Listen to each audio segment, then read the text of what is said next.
Ya, Assalamualaikum warahmatullahi wabarakatuh. Selamat malam teman-teman. Perkenalkan saya Anita, kelompok 3. Tema kami dari kelompok 3 yaitu tentang pembayaran pajak. Nama kelompok kami terdiri dari saya sendiri, Anita Manurung, kemudian ada Kadek Harmonita Pratiwi, ada Siti Mutmainah, ada Ruina Irianti, Nadia Afifah, Tia Ayu Astuti, Armadi Rosidin, dan Nur Rahayu Ramadhani. Kebetulan yang tidak hadir saat ini adalah Mas Armadi Rosidin dikarenakan pekerjaan yang tidak bisa memungkinkan untuk join bersama kita di malam hari.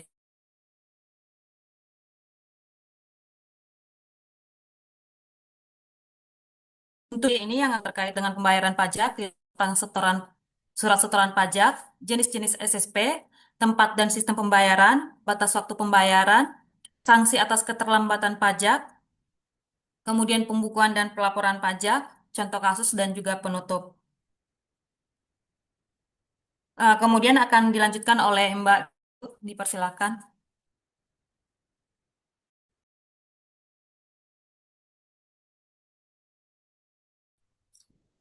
Baik, terima kasih Kak Anita. Pendahuluan, pajak merupakan salah satu sumber utama penerimaan negara yang digunakan untuk membiayai pembangunan dan pelayanan publik.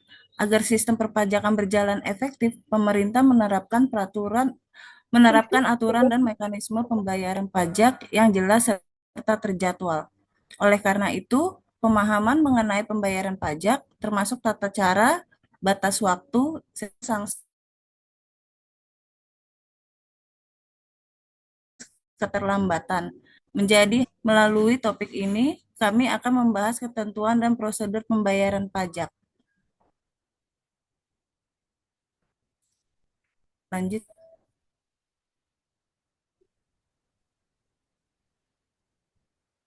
Kemudian untuk surat setoran pajak akan dilanjutkan oleh Mbak Nadia. Persilahkan.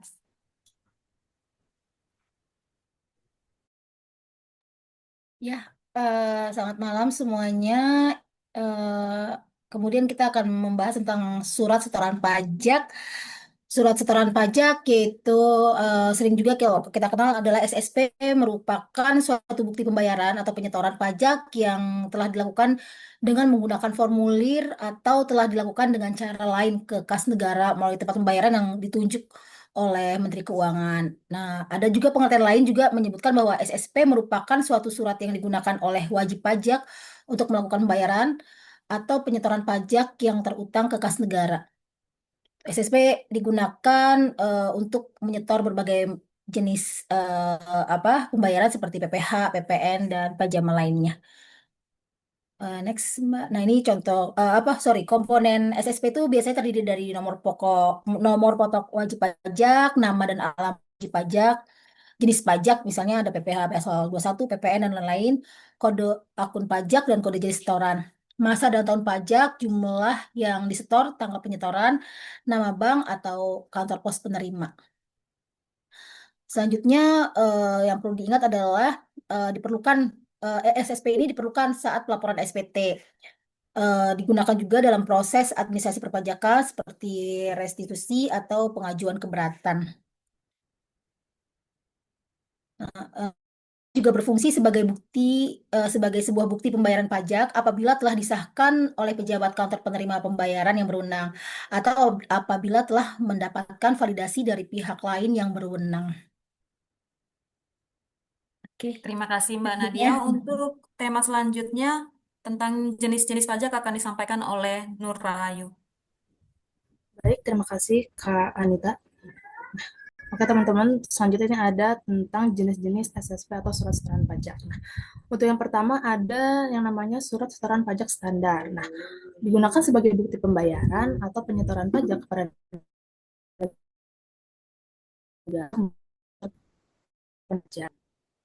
Dibuat sedang yang masih memiliki fungsi yang yang akan untuk yang kedua setoran digunakan juga sebagai bukti pembayaran penyetoran pajak negara melalui kantor dan yang dilakukan secara langsung dengan saksi atau ahlinya. SSP ini sebanyak dua.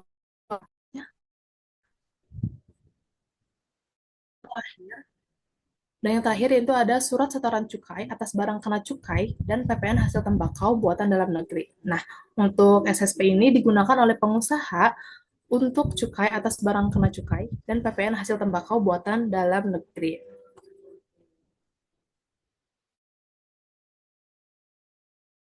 Ada. Oke, makasih. Aja akan disampaikan.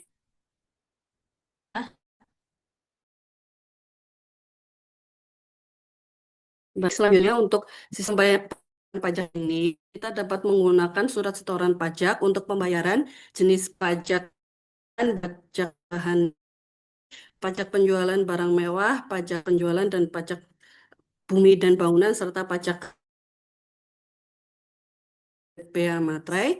Dan yang ketiga yaitu dapat menggunakan sarana administrasi lain yang disamakan dengan surat setoran pajak. Sarana administrasi lain ini dapat berupa bukti penerimaan negara, surat setoran pabean, cukai dan pajak, bukti pemindah bukuan, dan dana bukti penerimaan pajak lainnya. Next. Untuk sendiri bukan dan di mana secara dapat melalui collecting agent. Collecting ini terdiri dari persepsi, persepsi falas, persepsi, dan lembaga persepsi lainnya. Sedangkan untuk pembayaran menggunakan sistem elektronik, yaitu dengan menggunakan sistem billing, wajib pajak dapat menggunakan kode billing yang dibuat melalui secara mandiri atau melalui layanan asistensi. Di saat ini sistem Kotek juga sudah menggunakan sistem deposit pajak. Pembayaran dan penyetoran pajak melalui sistem deposit pajak ini dapat digunakan dengan melalui pemindah bukuan. Untuk pembayarannya sendiri itu dapat dilakukan melalui ATM, internet banking,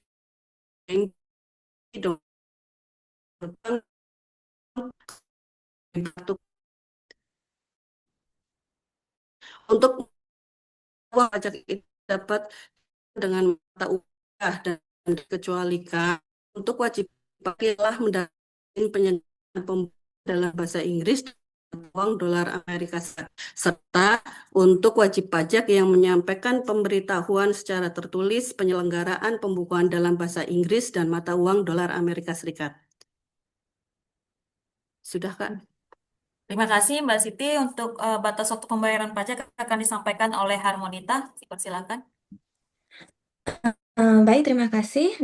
Pada pembahasan ini saya akan menjelaskan tentang batas waktu pembayaran pajak.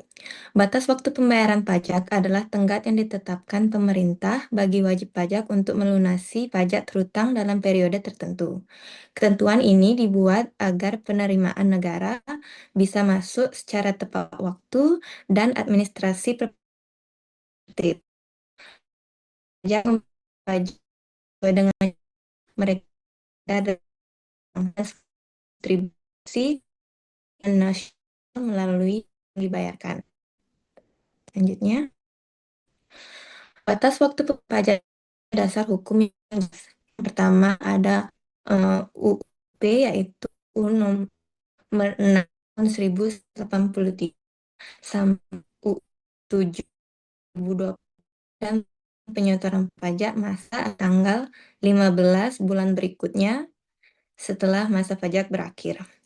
Yang ketiga, yakni PMK nomor 80 tahun 2023 yang mengatur bahwa tarif bunga sanksi administrasi ditetapkan setiap bulan oleh Menteri Keuangan. Jadi bukan angka satu yang tetap. Selain itu juga ada panduan resmi dari DJP yang menjelaskan lebih teknis mengenai batas waktu pembayaran, penyetoran, dan pelaporan pajak yang bisa menjadi acuan bagi wajib pajak. Selanjutnya, di sini ada tabel jenis pajak dan batas waktu pembayarannya. Untuk pajak massal seperti PPH, PPN, PPNBM, bea cukai, bea materai, dan pajak penjualan, serta pajak karbon semuanya dibayar paling lambat pada tanggal 15 bulan berikutnya. Kemudian ada SPT tahunan orang pribadi dengan batas pelaporan 31 Maret pada tahun berikutnya dan SPT tahunan badan dengan batas 30 April tahun berikutnya. Artinya, pajak masa wajib dibayar rutin setiap bulan, sedangkan SPT tahunan dilaporkan sekali dalam setahun. Dengan patuh pada batas waktu ini, wajib pajak bisa terhindar dari sanksi keterlambatan. Terima kasih. Terima kasih untuk Harmonita. Untuk selanjutnya terkait keterlambatan pembayaran akan disampaikan oleh Ruwita. Dipersilakan. Terima kasih Kak Anita. Saya akan menjelaskan sanksi keterlambatan pembayaran pajak. Sanksi keterlambatan pembayaran pajak merupakan konsekuensi hukum yang dikenakan kepada wajib pajak apabila tidak melaksanakan kewajiban perpajakan sesuai ketentuan peraturan perundang-undangan. Sanksi dalam perpajakan ada dua, yaitu sanksi administratif dan sanksi pidana. Sanksi administratif merupakan hukuman finansial yang diberikan kepada wajib pajak karena kelalaian atau kesalahan administratif dalam melaksanakan kewajiban perpajakan. Sanksi administratif tidak bersifat pidana, tetapi wajib membayar sejumlah uang tertentu kepada negara. Next, Kak. Jenis sanksi administratif itu dibagi menjadi tiga, yaitu sanksi bunga, denda, dan kenaikan. Untuk sanksi bunga dikenakan bila wajib pajak terlambat membayar atau menyetor pajak. Dasar perhitungannya dari tanggal jatuh tempo pembayaran sampai dengan tanggal pembayaran. Maksimalnya 24 bulan. Untuk yang kedua itu sanksi denda. Dikenakan karena adanya pelanggaran terkait kewajiban pelaporan oleh wajib pajak. Seperti terlambat atau tidak menyampaikan SPT tahunan orang pribadi dikenakan denda sebesar 100.000. Untuk sanksi kenaikan dikenakan karena wajib pajak memberikan data tidak benar, seperti memberikan informasi salah sebagai dasar perhitungan pembayaran pajaknya. Kenaikannya bisa mencapai 50-100% dari pajak kurang bayarnya. Next, Kak. Untuk sanksi keterlambatan pembayaran pajak selanjutnya yaitu sanksi pidana. Pajak bisa masuk ke ranah pidana karena atas tindakan pelanggaran pajak yang dilakukan oleh wajib pajak yang dapat merugikan negara. Sanksi pidana merupakan ultimum remedium atau merupakan keputusan terakhir setelah semua upaya sanksi administratif tidak efektif.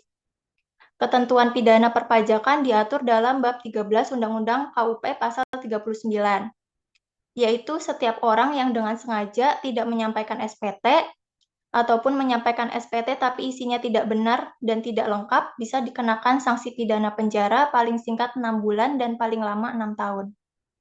Sudah, Kak. Terima kasih Mbak Ruina. Untuk selanjutnya akan saya teruskan terkait pembukuan pajak, yaitu terkait pentingnya pembukuan pajak, yaitu di mana pembukuan pajak ini akan menjadi sebuah akurasi keuangan yang mencatat setiap transaksi terkait pendapatan, biaya, aset, utang, di mana ini adalah untuk mengetahui posisi keuangan yang sebenarnya. Dasar pengambilan keputusan itu yaitu informasi keuangan yang akurat membantu dalam membuat keputusan bisnis yang tepat, yaitu investasi, ekspansi, maupun efisiensi. Kepatuhan pajak, pembukuan yang rapi, memastikan perhitungan dan pembayaran pajak yang benar, menghindari sanksi dan juga denda. Pentingnya bukti pembayaran itu menjadi validitas transaksi seperti bukti pembayaran, di mana diantaranya adalah faktur, kwitansi, dan invoice. Merupakan bukti yang sah terjadinya sebuah transaksi. Rekonsiliasi data, rekonsiliasi data ini untuk memudahkan data keuangan dan juga pajak, sehingga memastikan tidak ada selisih ataupun kesalahan. Audit dan pemeriksaan, bukti pembayaran diperlukan saat audit atau pemeriksaan pajak oleh pihak yang berwenang. Manfaat lainnya adalah evaluasi kinerja, yaitu memantau kinerja bisnis dari waktu ke waktu, akses kredit, memudahkan pengajuan pinjaman ke bank atau lembaga keuangan. Contoh bukti pembayaran seperti yang dapat dilihat di layar, yaitu pertama klik pajak, seperti surat setoran pajak, ada ID billingnya, kemudian juga nomor transaksi, ada juga nomor NPWP-nya, ada nama perusahaan maupun pribadi, seperti contoh untuk klik pajak. Kemudian ini untuk yang eh, berikut adalah penyampaian SPT elektronik, di mana kalau teman-teman sudah bekerja dan merupakan seorang wajib pajak, nanti setiap awal tahun itu akan melaporkan pajak di tahun sebelumnya, misalnya di tahun pajak tahun ini akan dilaporkan di pajak tahun ini di mana tahun 2025 akan dilaporkan pada tahun 2026 yang di mana setiap pelaporannya itu maksimal tanggal 31 Maret kecuali ada perpanjangan waktu dari Dirjen Pajak itu sendiri. Kemudian untuk bukti potong pajak penghasilan juga seperti contoh di bawah ini. Nah, ini saya bacakan satu contoh studi kasus keterlambatan pembayaran pajak massa atau PPh pasal 25 di mana situasi CP XYZ adalah usaha catering dengan omset stabil untuk masa pajak Februari tahun 2025. Angsuran PPh pasal 25 yang harus dibayar adalah 12 juta rupiah. Yang menjadi masalahnya adalah bagian keuangan lupa membuat kode billing pada tepat waktu. Pembayaran baru dilakukan pada tanggal 20 April tahun 2025. Sedangkan berdasarkan Peraturan Menteri Keuangan nomor 81 tahun 2024, jatuh tempo paling lambat itu yaitu tanggal 15 Maret tahun 2025. Terjadi keterlambatan lebih dari 1 bulan. Ya, analisisnya batas waktu pajak masa telah terlewat, yaitu ketentuan baru tanggal 15 bulan berikutnya. Sesuai aturan sanksi, keterlambatan dikenai bunga administratif per bulan atau tarif ditetapkan bulanan oleh Menkeu, Menteri Keuangan, untuk simulasi pembelajaran bisa menggunakan 2%. Studi kasus selanjutnya adalah studi kasus keterlambatan pembayaran pajak ini, yaitu PPh pasal 25, tindakan yang harus dilakukan adalah membuat kode billing di DJP online, kemudian yang kedua melakukan pembayaran dan untuk mendapatkan NTPN, kemudian mencatat dan melaporkan di SPT masa terkait. Perhitungan atau simulasi edukatifnya, keterlambatan dibulatkan 2 bulan, bunganya sama dengan 2% dikali 2 dikali 12 juta sama dengan 480.000. Total dibayar adalah 12 juta ditambah 480.000, yaitu menjadi 12.480.000 rupiah. Kesimpulannya adalah pembayaran selesai dengan sanksi bunga. Perusahaan membuat pengingat internal H-5 sebelum tanggal 15 agar pembayaran masa berikutnya tepat waktu dan tanpa sanksi. Kemudian kesimpulan akan saya selesaikan saja untuk ini. Pembayaran pajak merupakan tanggung jawab setiap wajib pajak yang berperan penting dalam menopang pembangunan negara. Melalui sistem yang terintegrasi seperti billing system dan bukti sah berupa surat setoran pajak atau SSP, pemerintah memastikan penerimaan negara berjalan tertib dan transparan. Kepatuhan terhadap batas waktu dan ketentuan pembayaran tidak hanya menghindarkan sanksi administratif atau pidana, tetapi juga menunjukkan kontribusi aktif warga negara dalam pembangunan. Dengan pembukuan yang rapi dan bukti pembayaran yang valid, perusahaan maupun individu dapat menjaga keakuratan laporan keuangan, mempermudah audit, serta memperkuat kredibilitas di mata otoritas pajak dan lembaga keuangan. Secara keseluruhan, pentingnya pajak bukan hanya sebagai kewajiban hukum, tetapi juga sebagai wujud partisipasi nyata dalam kemajuan bangsa. Demikian Pak presentasi kami dari kelompok 3 Ibu. Lebih kurangnya kami mohon maaf. Assalamualaikum warahmatullahi wabarakatuh. Waalaikumsalam warahmatullahi wabarakatuh. Oke, Mbak Anita silakan untuk sesi diskusi dulu ya Mbak. Ya, baik. Dari Terima kelompok kasih 4 teman-teman. atau teman-teman. Setelah penjelasan dari kami buka sesi pertanyaan kami buka pertanyaan untuk sesi satunya. Jika teman-teman ada yang hendak bertanya, kami persilahkan.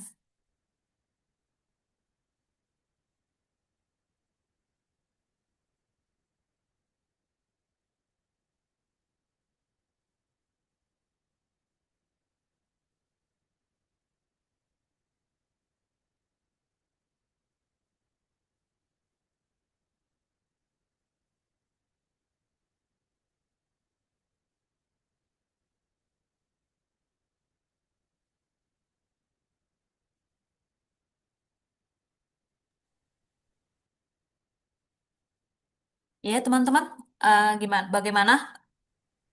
Mohon masukan dan juga pertanyaan dari teman-teman kelompok lain. Baik, terkait formulir.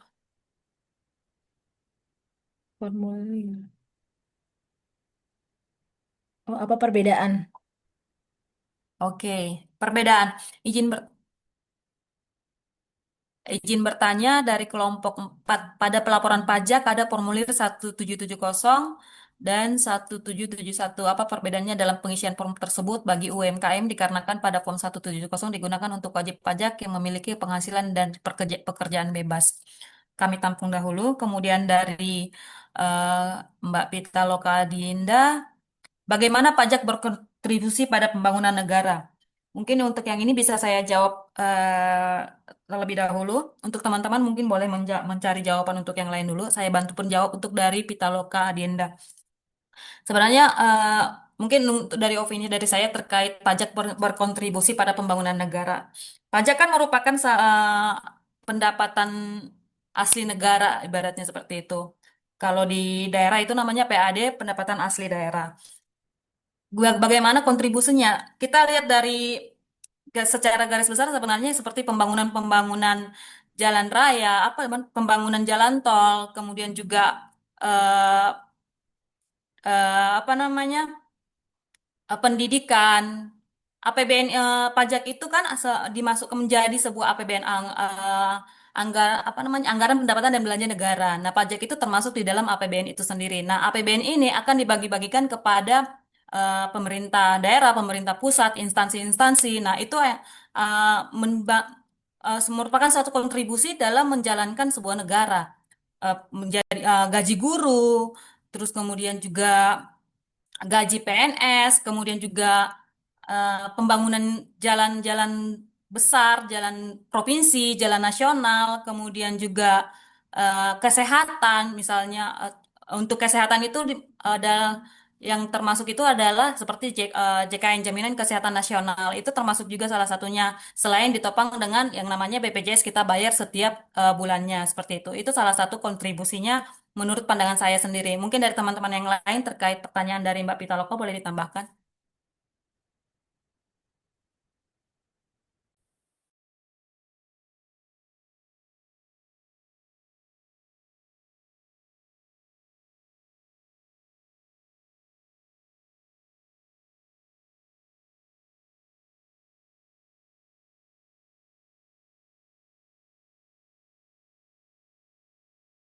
Atau teman-teman ada yang bisa menjawab yang lain? Persilakan Oke, teman-teman. oke, mungkin benar ya apa yang disampaikan oleh Mbak Anita. Apa sih gunanya pajak untuk pembangunan negara gitu ya? Kalau kita lihat semua kan juga dari segi infrastruktur, terus pembayaran PNS ya, terus eh, apa namanya guru gitu kan semua dibayarkan oleh apa namanya pajak gitu. Jadi pajak itu sangat berkontribusi sangat besar untuk negara gitu, baik di pusat maupun di daerah. Gitu ya, Mbak. Siapa tadi yang nanya? Mbak Pitaloka, Bu, Pitaloka. Mbak Oke. Pitaloka. Mbak Sudah Adinda terjawab. Pitaloka, Bu. Ya, Ya. oke. Adinda Namanya Pitaloka. kebalik-balik. Oke. Sudah Terima kasih, terjawab, Bu. Mbak Adinda? Ya, sama-sama. Sudah, Bu. Terima kasih, Bu. Terima kasih, Mbak Anita. Oke. Oke. Silakan yang lain untuk menjawab. Iya, mungkin untuk pertanyaan dari Kak Risbugi ya yang terkait SSP. Izin bertanya, apa sekarang form SSP masih digunakan? Karena yang saya tahu sekarang sudah menggunakan e-billing. Memang saya lupa aturan berapa ya nanti Bu Mutiara boleh bantu. Memang sepertinya SSP manual sudah tidak ada lagi digunakan ya, apalagi sekarang udah Cortex ya Bu ya. Jadi semuanya sekarang udah digital. SSP yang tadi kita sampaikan itu mungkin termasuk ya revolusi dari waktu ke waktu ya. Jadi dulu mungkin pakai SSP manual gitu, form-formnya manual. Tapi sekarang mungkin karena sudah apa Dirjen Pajak juga udah melakukan digitalisasi, jadi semuanya memang menggunakan e-billing semua. Seperti itu sih kalau dari yang kami pahamin ya Bu untuk masalah SSP. Kemudian teman-teman ada yang mau jawab yang pertanyaannya Kak Muhammad Rifaldi? Boleh saya jelaskan sedikit, Ah, sedikit garis besarnya saja mhm. terkait perbedaannya. Tadi pertanyaannya adalah perbedaannya apa perbedaannya dalam UMKM? Untuk yang 1770 itu UMKM pemiliknya usaha sendiri perorangan. Kemudian untuk yang 1771 itu adalah UMKM yang sudah berbentuk badan hukum. misalnya CP seperti itu. CP, CP, PT, tapi dia masih apa namanya sudah memiliki NPWP NPWP badan, bukan NPWP perorangan atau profesi seperti itu. Itu untuk garis besarnya seperti itu. Mungkin teman-teman bisa menambahkan. Ya, saya ingin menambahkan sedikit. Jadi bedanya itu eh, cuma pada subjek pajaknya aja sih. Jadinya kalau UMKM masih perorangan lapor pakai eh, formulir 1770 itu, dan kalau sudah berbentuk badan usaha lapor pakai 1771. Dan yang dilaporkan adalah penghasilan dan biaya atas nama badan, bukan atas nama milik, nama pribadi pemilik. Ya. Ya.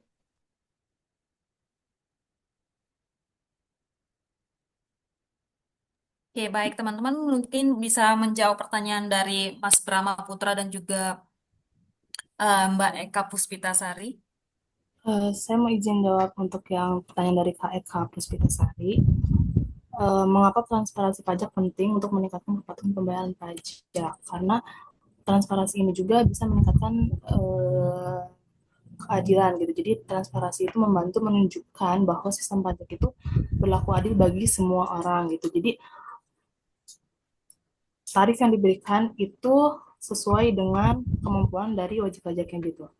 Juga memudahkan dalam memahami aturan dan prosedur yang berlaku gitu. Jadi transparansi dalam aturan dan prosedur itu harus transparansi karena agar lebih mudah untuk dipahami oleh masyarakat umum atau wajib pajak seperti itu. Jadi menambahkan sedikit juga, transparansi ini juga untuk eh, lebih ke pendapatannya. Karena pendapatan ketika kita tidak transparan terkait pendapatan, ya pajaknya jadi tidak jujur, maksudnya tidak sesuai dengan apa yang pendapatannya tidak apa namanya pajak yang dibayarkan jadi tidak sesuai dengan pendapatan yang seharusnya. Jadi pendapatan negara menjadi berkurang seperti itu. Nah, makanya ada yang namanya tax amnesty seperti yang sebelumnya pernah dilakukan, tax amnesty ya pengampunan pajak, tapi sekarang sudah tidak dilakukan lagi seperti itu. Itu mungkin tambahan sedikit dari saya terkait pertanyaan dari Mbak Eka. Untuk yang pertanyaan dari Mas Brahma terkait perusahaan terhutang pajak seperti ya. Kalau menurut pandangan saya sedikit ya, mungkin untuk apa pilot tetap misalnya sudah bangkrut atau pilot mungkin untuk perusahaannya mungkin sudah pilot atau sudah bangkrut, tapi untuk pajaknya tetap ada, utang pajaknya tetap ada. Jadi tetap harus dibebankan kepada si perusahaan, baik itu perusahaan yang besar maupun masih CP dalam bentuk CP. Kalau kalau misalnya sudah bangkrut ya perusahaannya memang bangkrut, tapi untuk pajaknya masih tetap dalam bentuk utang pajak seperti itu. Mungkin bisa ditambahkan teman-teman yang lain.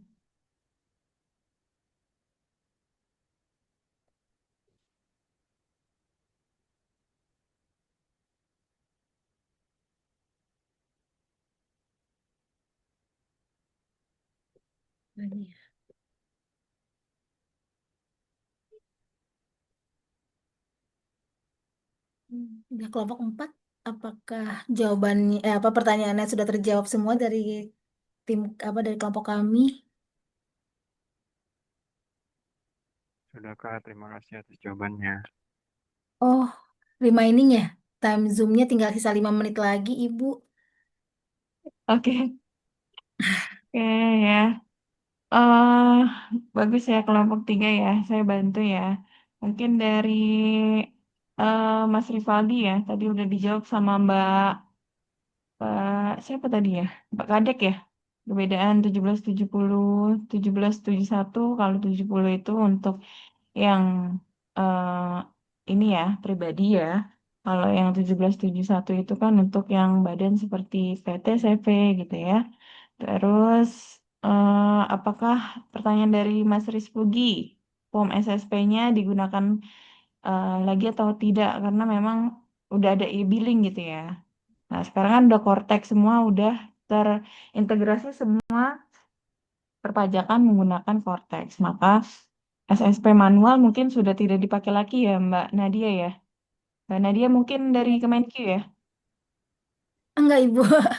Saya Oke, kebetulan di HR jadi agak sedikit tahu. oke. Gitu. Terus pertanyaan dari Mbak Eka, mengapa transparansi pajak penting untuk meningkatkan kepatuhan pembayaran pajak? Ya sangat penting karena kalau misalkan transparansi transparansi pajak itu maksudnya apa ya? Seseorang membayar pajak atau badan membayar pajak atau gimana Mbak Eka? Lebih keterbukaan informasi pajak nggak sih, Bu? Keterbukaan dari Untuk segi bagaimana? misalkan perusahaan. Oh, Pelaporannya seperti itu.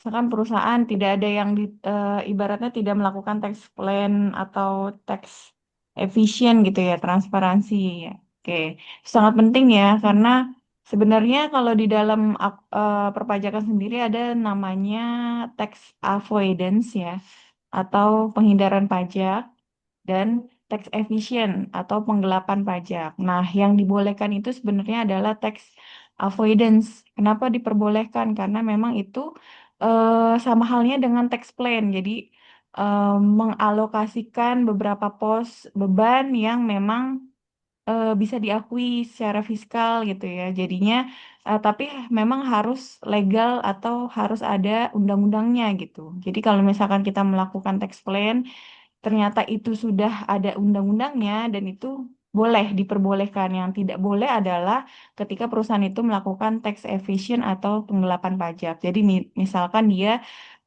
nominal labanya atau sebelum pajaknya itu misalkan 2 M gitu, dia bikin cuma 1,5 M gitu kan, itu berarti udah penggelapan atau dia manipulasi labanya gitu ya. Nah itu yang tidak dibolehkan, makanya transparansi itu sangat penting. Gitu. Oke, terus selanjutnya bagaimana jika suatu perusahaan terhutang pajak dan sudah dalam status terkena sanksi keterlambatan, namun saat ini statusnya sudah bangkrut. Apakah tetap terhutang pada pribadi pemilik? Oke. Kalau yang memang kan ada tuh ya status badan yang memang ketika dia pilot dia akan dibebankan oleh dari apa namanya setiap direksinya. Nah, itu mungkin nanti kalau misalkan memang ada sanksi keterlambatan, nah itu masih tetap dibebankan oleh para petingginya gitu ya atau direksinya. Gitu. Ya, Mas Brahma. Oke, mungkin ada yang mau ditambahkan dari teman-teman yang lain? Sudah cukup? Mungkin teman-teman dari yang lain? Dah cukup ya. Oke. Karena memang ini udah di reminding sama tadi Mas Rivaldi ya, katanya 5 menit lagi. Saya bikin link Zoom lagi yang baru ya. Oke. Oke, Ya, Bu. Terima terima kasih, Bu. kasih untuk kelompok 3. Tepuk tangan dulu untuk kelompok 3 sudah sangat bagus. Presentasinya, terus penjelasannya. Terima kasih ya. Oke, nanti kelompok 3 kalau misalkan ini masih dalam, udah di rumah semua atau gimana? Ada yang masih di perjalanan? Udah di, udah di rumah, Bu. Ini ada 3 kelas ketemu hari ini, Bu. Oh, kelas apa aja? Ada tiga Banyak Zoom. banget. Kelas apa aja Mbak Anita? Ini saya ada 2 kelas, Bu. Ada kelas bahasa Korea, tapi sama Ibu juga sama Ibu. Oh, kelas bahasa Koreanya sama siapa, Mas? Sama Sama Pak Adit atau si Bu, Pasem. Si Pasem. Bu Siva? Ya. Oh, oke. Ya udah, saya bikin link Zoom baru ya, teman-teman. Nanti saya Ya, kirim ke WA. Oke, saya akhiri dulu. Terima kasih. ya, Bu.